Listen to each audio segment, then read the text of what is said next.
Hello, hello, hello, everybody out there. Brother Tim back here again. Today, we're going to talk about usury. We're going to go into a little history, um, a little American history. We're going to talk about the Federal Reserve. Um, I'll start my uh, off like I usually do with a little scripture to always see why we should use the Bible in our life to guide us. This scripture is taken from Exodus chapter 22, 25 to 27. It says, if you lend money to any of my people that is poor by you, you shall not be to him as a usurer, neither shall you lay on him usury. It was very, uh, God is always sympathetic to people, and He's showing how important it is not to use usury on poor people. One thing, the fact that they're poor. So life is hard for them anyway.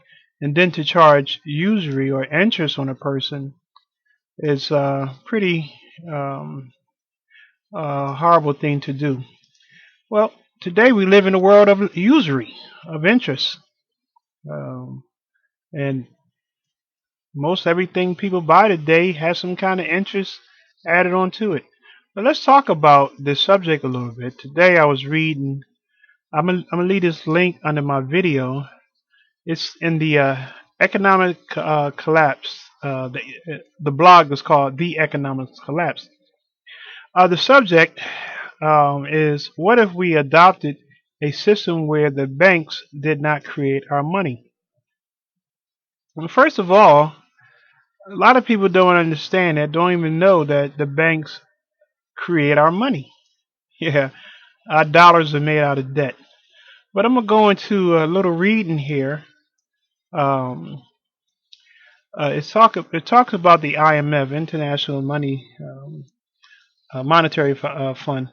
Um, it says a surprising new IMF research paper entitled "The Chicago Plan Revisited" by Jeremiah Benice and Michael Kumhoff is making waves in economic circles all over the globe.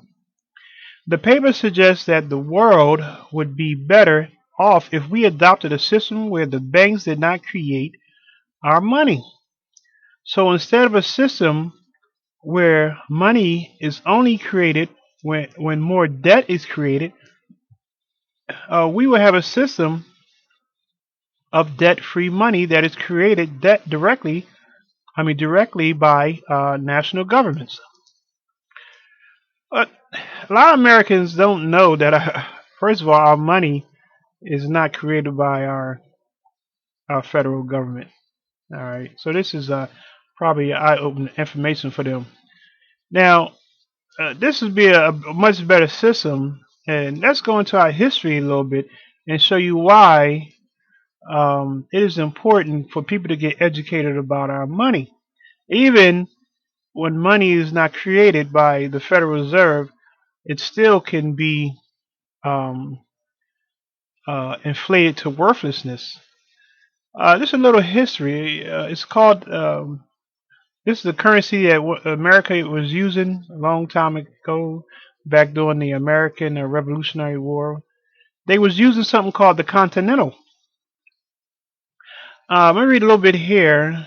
Um, they use this. It says after the American Revolutionary War began in 1775, the Continental Congress began issuing paper money known as the Continental currency or Continentals.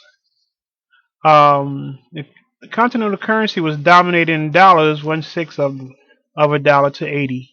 According to many odd dominations in between, during the Revolution, Congress issued 241 million over that point five, 241,552 780 in continental currencies. Continental currency depreciated badly during the war, giving a rise to the famous phrase, not worth a continental. So the primary problem was that the monetary policy was not coordinated between Congress and the state, which continues to issue bills of credit. Some think that the rebel bills depreciated because people lost confidence in them, or because they were not backed by tangible assets, writes financial historian Robert E. Wright. Not so. There were simply too many of them. Congress and the state lacked the will or the means to retire the bills from circulation through taxation or the sales of bonds.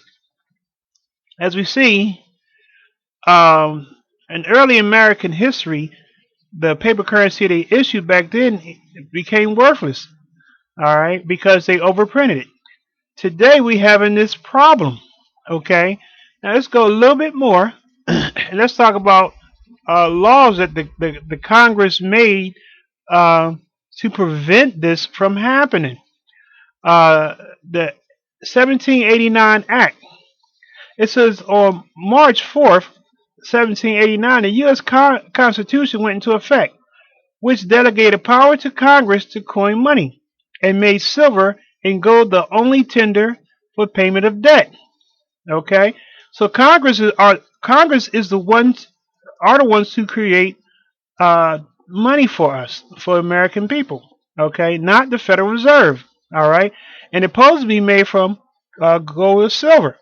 All right, now you can make paper currency derived from gold and silver. There's nothing wrong with that. All right. Now another protection mechanism they put in there, uh, the 1792 Act.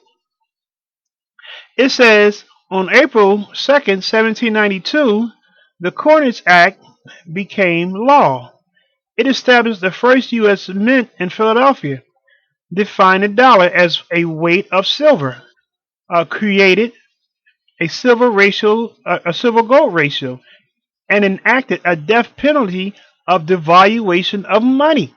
So those back then in government understood how important it was not to overprint the currency or to devalue the currency.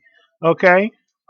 Today we have a serious problem because our currency is being devalued because the Congress is not creating the money, um, and two, the Federal Reserve is creating the dollars for America. So the Federal Reserve notes are we pay for those. We pay for every dollar in existence, and every dollar is made out of debt.